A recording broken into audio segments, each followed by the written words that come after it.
Ram Ram. Myth ये है कि राजा राम मोहन रॉय बहुत बड़े समाज सुधारक थे और संस्कृत भाषा जो है वो धीरे धीरे करके अपनी मौत मर गई, ख़त्म हो गई है देश से। अब फैक्ट्स की बातें करते हैं।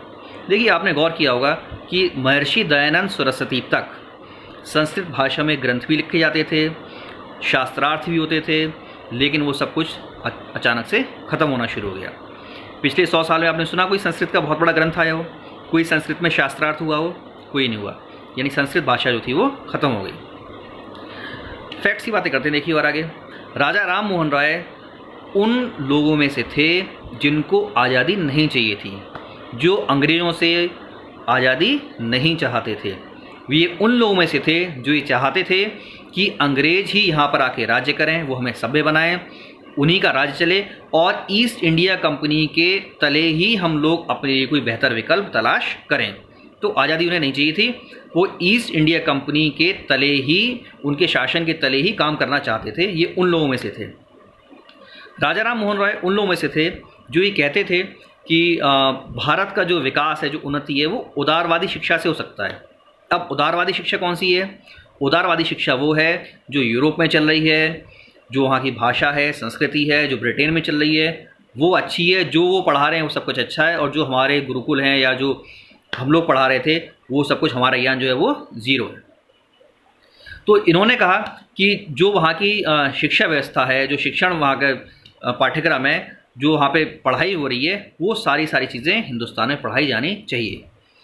तो इन्होंने 1823 में गवर्नर जनरल को एक पत्र लिखा, और गवर्नर जनरल को जो उन्होंने पत्र लिखा उसमें क्या लिखा उन्होंने कि संस्कृत भाषा बनाए रखना जो है वो बिल्कुल ठीक नहीं है, ये मूल निवासियों को अंधेरे में रखेगी।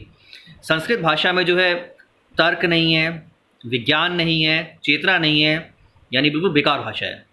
ये अलग बात है कि आज हम लोगों को पता है कि संस्कृत भाषा की फोनेटिक्स, संस्कृत की ग्रामर, संस्कृत की वोकेबुलरी, इसके सामने कोई दूसरी भाषा है ही नहीं। संस्कृत भाषा जो है बहुत सारी भाषाओं की मदर और फादर दोनों ही हैं। आगे उन्होंने बताया, पत्र में लिखा उन्होंने कि संस्कृत भाषा जो है उसमें व्याकरण जो है बहुत कठिन है, वो किसी काम का नहीं है। संस्कृत प्रणाली वाली जो शिक्षा है वो देश को अंधेरे में रखेगी। और सबसे बड़ी बात क्या कही इन्होंने कि संस्कृत भाषा की अगर शिक्षा रहती है, गुरुकुल चलते रहते हैं, तो ये अंग्रेज़ों के लिए और वहाँ के शासन के लिए भी अच्छी नहीं है। क्या अच्छा है कि यूरोप से लोग आएँ, ब्रिटेन से लोग आएँ, वहाँ की शिक्षा प्रणाली, शिक्षा व्यवस्था, वो सब भारत में लाके अप्लाई करें।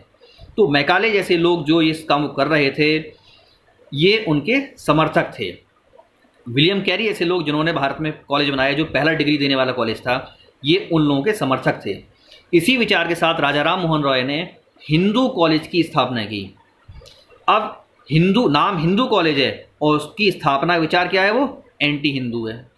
तो इस तरह से जो है, अब सबसे मज़ेदार फैक्ट सुनिए क्या है। जिस समय मैकाले, राजा राम मोहन रॉय जैसे लोग मिलकर संस्कृत की भारत में हत्या कर रहे थे, ठीक उसी समय यानी 18वीं सेंचुरी में यूरोप के बहुत सारे कंट्रीज़ जैसे जर्मनी है, फ्रांस है, ये संस्कृत के पठन पाठन को अपना रहे थे। वहाँ की यूनिवर्सिटीज़ में संस्कृत की पढ़ाई शुरू हो गई थी। और सबसे बड़ी बात, जो ब्रिटेन भारत में संस्कृत की हत्या कर रहा था, ख़त्म कर रहा था, खुद उस ब्रिटेन ने 18वीं सेंचुरी से संस्कृत भाषा की पढ़ाई लिखाई अपनी यूनिवर्सिटीज़ में शुरू कर दी। तो ये मैंने आपको मिथ ये था बताया कि संस्कृत लैंग्वेज जो है अपने आप ख़त्म नहीं हुई है, संस्कृत की हत्या की गई है। राम राम।